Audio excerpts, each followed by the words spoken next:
فتح السلام بشرح صحیح البخاری علی امام، وہ تو اس دور کا لکھا، اب میں بتاؤں گا۔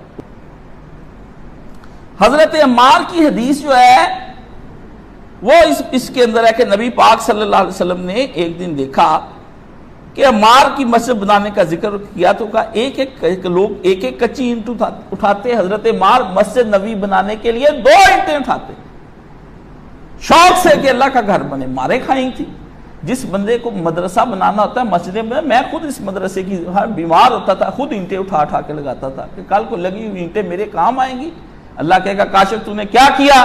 میں کہوں گا وہ مرکزہ دین الخالص کی اینٹ جا کے دیکھ لو، وہ میری لگی ہوئی ہے۔ جا کے مسجدیں کہیں ہوں، ایک دن کی مزدوری مر جایا کرو، مجھ سے پوچھو نیکیاں کیسے کرنی، ایک دن کی مزدوری کیا کرو، جا کر وہاں اینٹیں پکڑائیں، وہاں کوئی دن کما لو دین کی خدمت کے لیے۔ بیٹھے رہتے ہو ہم وہاں پر چندہ دے آئے، چندے نہ دو، جا کر سر پہ ترکاریاں اٹھاؤ، اپنے ہاتھ سے جا کے مٹی ریت ان کو پکڑاؤ، ایک دن کی مزدوری بچ جاؤ گے۔ عمار نے مزدوری کی، محمد مصطفیٰ بھی مزدوری کر رہے ہیں، یہ بھی کریں۔ مسجد دین ایسے بنتا ہے؟ تم لوگ پھوٹیاں کوڑیاں نہیں نکالتے، گھر بناتے ہو کروڑوں روپے کے اور مسجدوں کے لیے 10 روپے نہیں نکلتے۔ حضور نے دیکھا مٹی بہت پڑی، آپ نے صاف کی، کہا عمار افسوس، ایک باغی گروہ تجھے قتل کرے گا، تو نے جنت کی طرف بلائے گا، وہ تجھے دوزخ کی طرف بلائیں گے، آگ کی طرف۔ تو ابو سعید نے کہا، عمار رضی اللہ کہنے لگے اعوذ باللہ من الفتن، یا اللہ مجھے آزمائشوں سے بچا لی، کیا وہ وقت ہوگا؟ میں تو پہلے جوانی ساری اپنے ابے کے ساتھ ابو جہل کی مارے کھاتا آیا ہوں، ماں میری سمیہ کا جسم چیر کے رکھ دیا، وہ اکیلی وہاں پہ رہ گئی، اب کون سی آزمائش آ جائے گی؟ ابا بھی مر گیا، میں عمار بڈھا ہو گیا ہوں، یہ کون سا نبی مجھ پہ وقت آ جائے گا؟ آ گیا وقت۔ جس دن پھر عمار حضرت معاویہ کے خلاف جنگ لڑنے کے لیے حضرت علی کے ساتھ چلا گیا، شرب آخری وقت میں جب پیا نہ پیالہ دودھ کا ساتھی نے دیا تو پیتے ہی کر رو پڑے۔ کیوں روئے؟ موت سے ڈر گئے؟ کہ نبی نے کہا تھا عمار آخری وقت میں جس وقت تو جنگ کے لیے جا رہا ہوگا اس کے بعد تو نے دنیا کی طرف نہیں واپس آنا، وہ دودھ کا پیالہ ہوگا جو تم پیے گا۔ کہا دیکھ کے میرے پیالہ یاد آ گیا، او آج یہ موت کا جام پی رہا ہوں، شہادت کا جام پی رہا ہوں، یہ موت نہیں ہے، یہ شہادت کا جام، تجھ پر اے عمار کروڑوں درود و سلام۔ اس کے بارے میں تازہ جماعت الدعوہ کا عبدالسلام بھٹوی صاحب جن کا ساتھ میرا مناظرہ، شیخ الحدیث، ساری دنیا ان کے قدم ہے، میرا مناظرہ ہوا تھا جوانی میں ان کے ساتھ فردوس مسجد میں۔ یہ اب شیخ الحدیث رہ گیا، کیا لکھا ہے سن لیں۔ عمار بن یاسر بڑے جلیل القدر صحابی، رسول کے سچے جانسار، جیسے رسول اللہ نے فرمایا ویسے ہی ہوا۔ عمار جنگ صفین میں علی کی طرف سے تھے اور معاویہ والوں کے ہاتھوں سے قتل ہوئے۔ اس حدیث سے علی کا خلیفہ برحق ہونا اور معاویہ اور ان کی جماعت کا فیہ باغیہ ہونا ثابت ہو گیا۔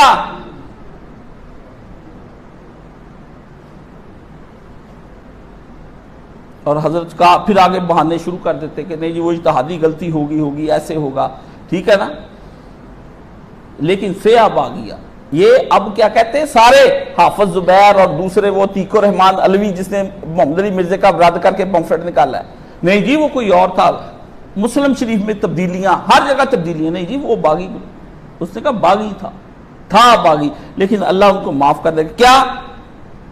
کیونکہ ان لوگوں نے ساری زندگی دین کا کام کیا۔ اب آگے جملہ جو کیا ہے، یقیناً ان کی غلطیاں ان کی نیکیوں کے مقابلے میں کچھ حیثیت نہیں رکھتی۔ انہوں نے بعد میں نیکیاں بھی بڑی کی، غلط پر کی غلطی، یہی مولوی ساکھ بنا رہا تھا کہ وہ باغی گروہ ہے، غلطی ہوگی اللہ نے معاف کر دے، یہ کہتے نہیں تم کا اپنا لکھے، یہ تازی چھپی ابھی پہلی جلدی آئی ہے۔ کل ایک بہت بڑا عالم کہتا ہے یہ جی ایسی میرے پاس جماعت الدعوہ کا آیا پچھلی جمعے، کہتا وہ کتاب آپ نے پڑھی؟ میں کہ لے یاد خواہ کتاب، میں کہا پڑھ لا۔ مولانا صاحب کو گالی دیتا تیرے استاد جی نے بھی یہی لکھا ہے، ہو حقا بکا ہو گیا۔ میں کہا پڑھتے ہی نہیں نا، ہم تو طاقت تیرے پیچھے تھوڑے چڑھ کے میں بیٹھا ہے تو ہم میں چھڑ دا ہے۔ لو دیوبندی عالم دین، وہ میں نے کہا تھا پرنٹ نکالنا، یہ تحفۃ العلمائی ایک کتاب ہے، شرح جامع ترمذی، مولانا سعید احمد پالنپوری، انڈیا کے عالم ہے، ابھی انتقال کیا، بڑے پکے دیوبندی ٹکا کے لکھتے، پہنچ جاتی چیزیں ہمیں ساری۔ اسی وقت اب بیت زمزم پبلشر نے اب چھاپی، حضرت عمار کو باغی جماعت قتل کرے گی، صفحہ نمبر 415، ابواب المناقب جلد 8۔ حدیث رسول، حضور نے فرمایا خوشخبری سن لو، عمار تمہیں باغی جماعت قتل کرے گی۔ اب وہ باغی کے آگے ترجمہ لے، باغی قانون شکن، اسلامی حکومت سے خروج کرنے والا۔ تشریح، یہ حدیث متعدد صحابہ سے مروی ہے جن کے نام حدیث کے بعد مذکور ہیں، حتیٰ کہ بعض محدثین کا خیال ہے کہ یہ حدیث متواتر ہے، اور جنگ صفین میں حضرت عمار رضی اللہ تعالیٰ عنہ حضرت علی کے ساتھ تھے، حضرت معاویہ کے لوگوں کے ہاتھوں سے قتل کیے گئے، پس یہ حضرت علی کے حق پر ہونے کی واضح دلیل ہے۔ سوال، اتنی واضح دلیل آنے پر بھی حضرت معاویہ اپنے موقع پر پھر کیوں جمے رہے؟ سوال جو میرے دل میں بھی پیدا ہوتا ہے، تمہارے دل میں، لوگوں نے جا کے سنائی، مسند احمد میں ہے کہ لوگوں نے کہا وہ تو حضرت عمار شہید ہو گئے، ایسے تھا، انہوں نے کہا میں نے قتل کیا، وہ علی نہ لاتا نہ قتل ہوتا۔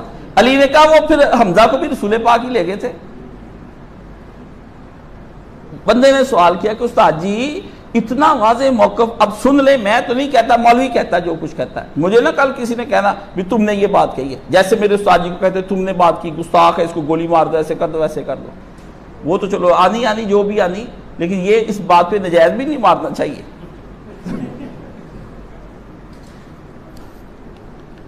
جواب، اختلاف میں دماغ صحیح کام نہیں کرتا،